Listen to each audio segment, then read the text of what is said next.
yang saya sarankan. Yang kedua saya juga ingin apa ini?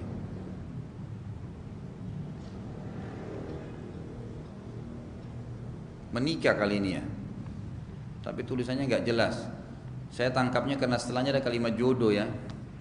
Yang kedua saya juga ingin menikah Ustadz. Jodoh seperti apa yang cocok buat saya? Dari mana saya tahu ini? Jodoh yang seperti mana yang Anda harapkan gitu kan? Tapi kalau Anda mau kaidah-kaidahnya, itu kembali kepada hadis Nabi. Kan sudah pernah saya sampaikan waktu kita bahas manajemen rumah tangga, ada mutiara. Mutiara untuk calon suami, ada mutiara untuk calon istri kan? Mutiara untuk calon suami, kalau ini yang bertanya adalah laki-laki, tentunya kata Nabi SAW, tungkahul mar'atu li arba'ah. Wanita itu umumnya dinikahi karena 4 hal, tapi ini bukan urutan ya. Hanya saja disebutkan Nabi SAW umumnya laki-laki menikahi wanita karena ini. Limaliha karena kekayaannya, wali hasabiha karena keturunannya, wali jamaliha karena kecantikannya, wali diniha dan karena agamanya. Fadfar bidzatid din taribat yadak. Tapi pilihlah agama karena itu akan mengamankan tanganmu. Kata ulama hadis, hidupmu akan bahagia. Hidupmu akan bahagia. Berarti ada kaidahnya. Kalau yang pertama saya sarankan adalah carilah calon pasangan hidup yang beragama, gitu kan? Artinya memang faham agama, faham halal haramnya Allah. Itu penting sekali. Calon istri atau calon suami sama juga kalau yang bertanya misalnya pun perempuan, maka laki-laki jelas mutiaranya jelas. Kata Nabi SAW, idza ja'akum man tardawna dinahu wa khuluquhu fazawwijuh illam taf'alu takum fitnatun wa fasadun kabir, gitu kan? Kalau telah datang kepada kalian wahai para wanita dan walinya wanita, seseorang laki-laki yang kalian sudah ridhoi, sudah tahu akhlaknya dan agamanya, itu tolak ukur, bukan pekerjaannya, gajinya, fisiknya, gitu kan?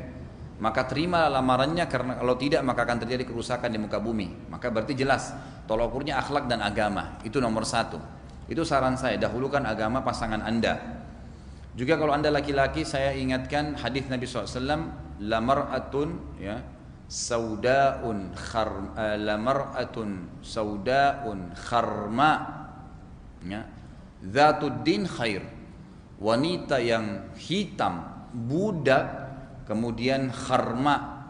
Kharma itu enggak ada pemisah hidungnya nih. Jadi lubang hidungnya 1. Itu luar biasa jeleknya gitu kan. Ya, itu. Tapi Nabi SAW mengatakan dzatud din, beragama jauh lebih baik, khair. Maka itu harus didahulukan. Itu yang pertama. Yang kedua, nikahlah dengan kufu. Kufu itu kesepadanan.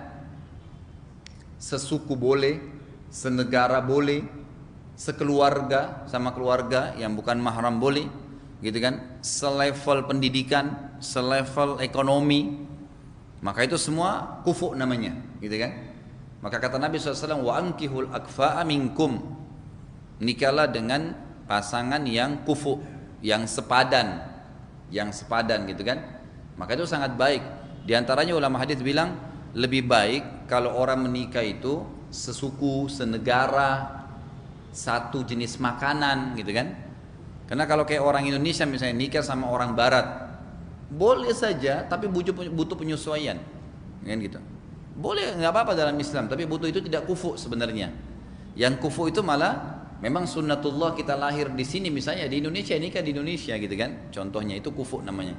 Pendidikan juga begitu.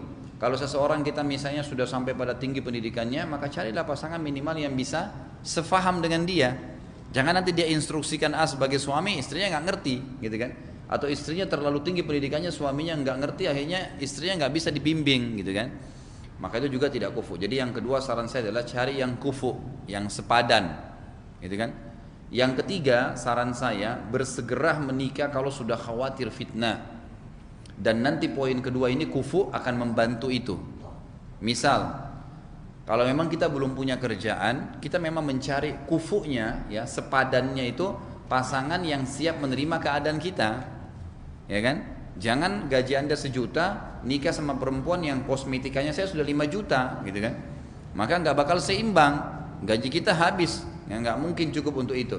Maka nikah yang sekufu dan jangan ditunda, karena termasuk ulama fikih mengatakan nikah itu akan wajib hukumnya kalau seseorang sudah khawatirnya terjerumus pada hal yang zina atau haram, gitu kan? Maka dia boleh menikah. Insya Allah kalau dia niat baik, Allah SWT akan mudahkan. Dan pegangilah hadis Nabi SAW yang berbunyi siapapun yang menikah karena takut terjerumus pada hal yang haram, maka dipastikan Allah akan memberikan untuknya rezeki. Jadi tidak usah khawatir. Gitu. Nah, ini kebetulan pertanyaan ketiganya, kalau misalnya tidak sekufu, apakah diperbolehkan untuk menikah? Bukan tidak boleh ya, tapi saran Nabi disuruh menikah, takutnya nanti tidak balance, nggak berimbang nantinya, gitu kan? Boleh, tapi butuh penyesuaian yang susah gitu. Sementara kan kita menikah tujuannya sudah kita jelaskan yang lalu kan untuk ketentraman ya. Nah, ketentraman itu akan kita dapatkan kalau sekufu itu.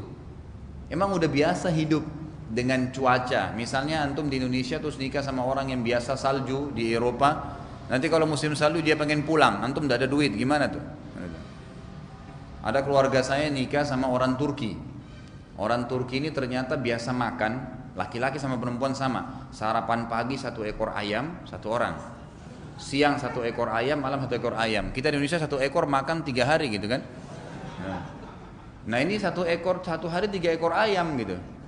Ini masih ada hubungan kerabat dengan saya gitu. Sampai akhirnya orang tuanya si anak laki-laki yang bilang, ini nggak salah kamu nikah ini.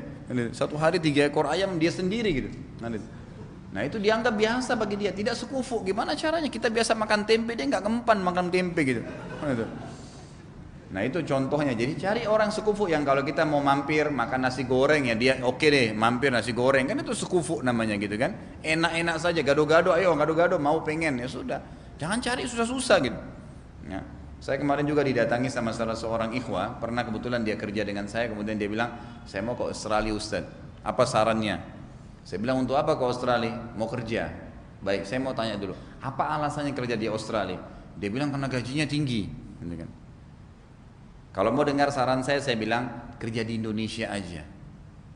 Kenapa Ustaz? Baik, saya jelaskan. Yang pertama, di sana itu kalau memang nilai dolar Australia dinilai ke rupiah besar memang gitu kan, karena kursnya $1 sekian ribu gitu kan. Tapi jangan lupa di sana sewa rumahnya mahal, makannya mahal, kan itu. Jadi sebenarnya seimbang saja. Kalau kita kerja di Indonesia dengan 1 juta gaji, mungkin dengan di sana misalnya $500, itu sebenarnya sama saja. Karena di sana biayanya juga besar, gitu kan. Yang kedua, Anda ini sudah biasa hidup dengan cuaca. Saya bahasakan ya, kita harus bersyukur lahir di Indonesia nih. Karena tidak ada negara kayak Indonesia loh. Sepanjang tahun karena kita di garis satu khatulistiwa itu cuacanya luar biasa gitu. Paling dingin 37-38 ya, kalaupun paling panas ya, paling dingin itu 27, 26. Dulu waktu saya masih mahasiswa di Madinah, itu kadang-kadang sampai hari ini sudah ada berita di Saudi itu sekarang 9 derajat, 5 derajat dinginnya. Jadi teman-teman kita yang umroh sekarang ini, waduh bisa sakit rematik gitu. Mudah-mudahan saja Allah jaga gitu kan. Saya dulu waktu masih mahasiswa itu kalau mau tidur, itu selimut saya dudukin dulu biar panas gitu. Lama gitu ya baru kita bisa pakai tidur, kalau nggak bisa, dingin sekali, nggak bisa, nggak seimbang. Nah sekarang pergi ke Australia, salju, dingin, orang cuman orang biasa bilang itu, saya tidak ngerti kalau bahasa apa yang digunakan ya, tapi orang biasa hanya karena ingin dipuji lah ya. Hanya, oh iya saya hidup di Australia karena salju gini-gini. Tak ada apa dengan salju, nggak ada apa. Apa bedanya salju turun dengan air hujan yang kita pegang? Sama saja, beda bentuk. Ambil aja es batu, gitu. Pegang, sama saya salju kan gitu. Masalahnya kita tidak terbiasa dengan itu, gitu kan? Tidak terbiasa. Maka pikirkan itu, cuaca beda, makan beda, kan gitu. Makannya orang macam-macam beda dengan makanan kita, nggak bisa. Hanya karena mau dikatakan tenar atau ya sudah pernah ke sana, ya makanannya nggak bisa, nggak nyambung. Kita sudah dari kecil makannya memang seperti ini. Dan itu semua banyak hal yang harus jadikan sebagai bahan pertimbangan ya. Jadi nikah dengan kufu itu sangat cocok, enak gitu, nyaman. Mau makan ini ya biar masuk, mau tinggal di seperti ini masuk. Itu orang-orang kalau teman-teman saya datang dari Saudi, dari Arab itu datang ke sini, dia bingung, dia lihat rumah-rumah kita nih. Dia bilang ini rumah-rumah kalian ini sampai tidak ada jaraknya ya. Itu kan tembok-tembok rumah masyarakat kita kan gang-gang masuk rumah kan tembok-tembek gitu kan. Di Saudi rumahnya orang kan jaraknya jauh-jauh gitu. Antara pagar dia sama pagar tetangganya ya jauh karena luas. Orang penduduknya cuma 25 juta gitu kan. Indonesia 250 juta gitu. Jadi mungkin Jawa Barat aja semua itu sudah seperti sama satu Saudi.